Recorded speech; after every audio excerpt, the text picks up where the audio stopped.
And I'm like, didn't you see me pointing this weapon at you? Don't you know I could have shot you? And the man looks at me, and he's speaking broken English. His English is very broken. He looks at me with a smile on his face, and he points his finger to the sky like this, and he says, I only fear Allah. Allah, Allah, Allah, Allah. أعوذ بالله من الشيطان الرجيم بسم الله الرحمن الرحيم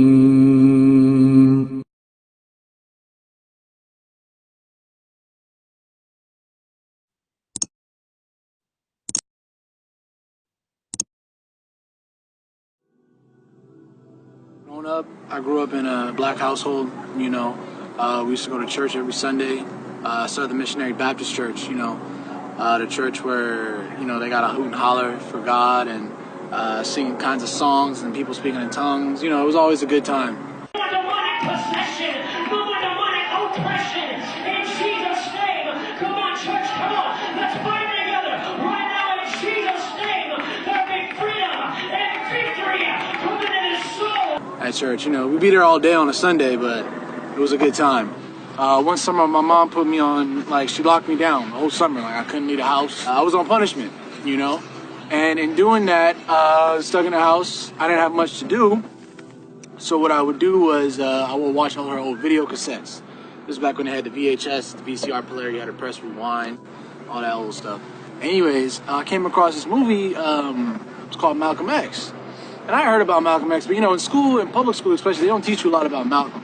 You hear a lot about Martin Luther King, all these other people, the more pacifist, activists and things like this. But I never really learned much about Malcolm X. So I remember looking at this video because I'm like, man, this is a lot of videos. It's 2 videos. It's a long movie. So anyways, I pop it in or whatever, and I watched it all the way through. I think it's about 2.5 hours maybe all the way through. And I remember at the end of that video, I was a little bit left in shock, because the whole concept behind Malcolm is that Malcolm,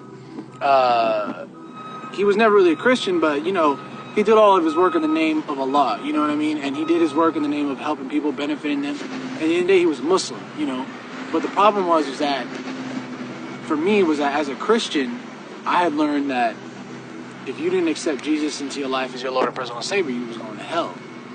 Well, I looked at Malcolm and I said, well, Malcolm believed in God. He believed in all these different, he believed in God. But he's going to go to hell because he didn't believe in Jesus the way I believe in Jesus? And to me at the time, that didn't make sense. You know what I mean? I didn't want to go to college. I knew I didn't want to go to college, but I knew I had to do something. I knew I had to get out of here. I knew I had to get out of the city. So I ended up joining the Army. I joined the Army in 2008. Yeah, about 2 weeks after I graduated, I was in the Army. 2 weeks after I graduated from high school, I was in the Army. And the military was a very interesting experience because in the military, you're not paid to think for yourself. They do all the thinking for you. They tell you when and where to go. They tell you to do this. They tell you to do that. Everything is already planned out for you. One day, I'm guarding this gate. I'm armed up with my weapon, guarding this gate. And this truck approaches. And the truck approaches, and it gets closer to the gate. And I'm telling the truck to stop. I'm saying, stop, stop, stop, stop, telling the truck to stop. The truck stops, the driver gets out, and he starts walking towards the gate.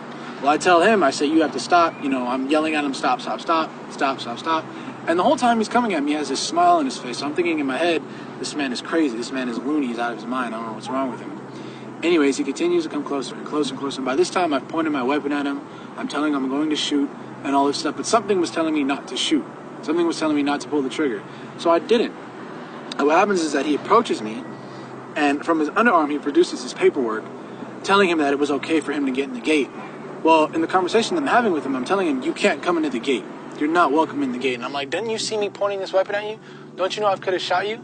And the man looks at me, and he's speaking broken English. His English is very broken. He looks at me with a smile on his face, and he points his finger to the sky like this, and he says, I only fear Allah.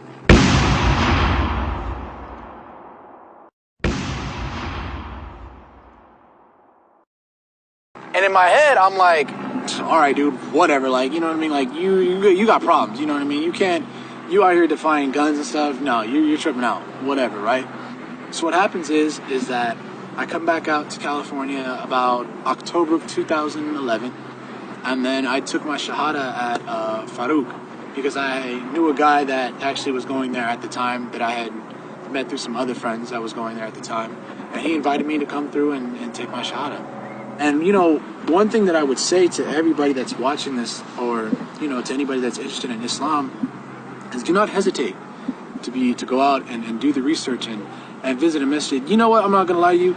Yes, it may be a little strange at first. Obviously, it's going to be strange. You're doing something new. You're looking into something that that might potentially change your life, and it's a bit overwhelming at first.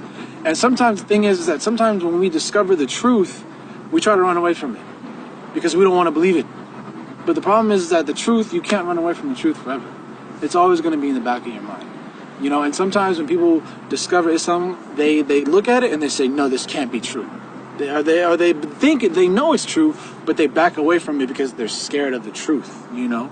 And in that sense, you have to understand is that, yes, the truth is a little bit scary sometimes, but it's still the truth, you know? And in doing that, don't be afraid to go and visit a masjid. Don't be afraid to talk to the Muslims that are around you. Do not believe what the media is telling you. That's rule number one.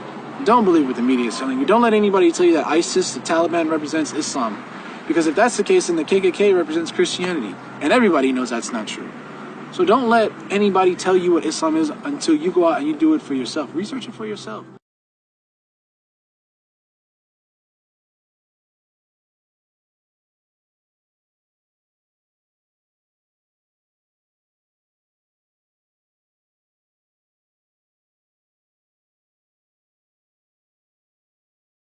الله أكبر الله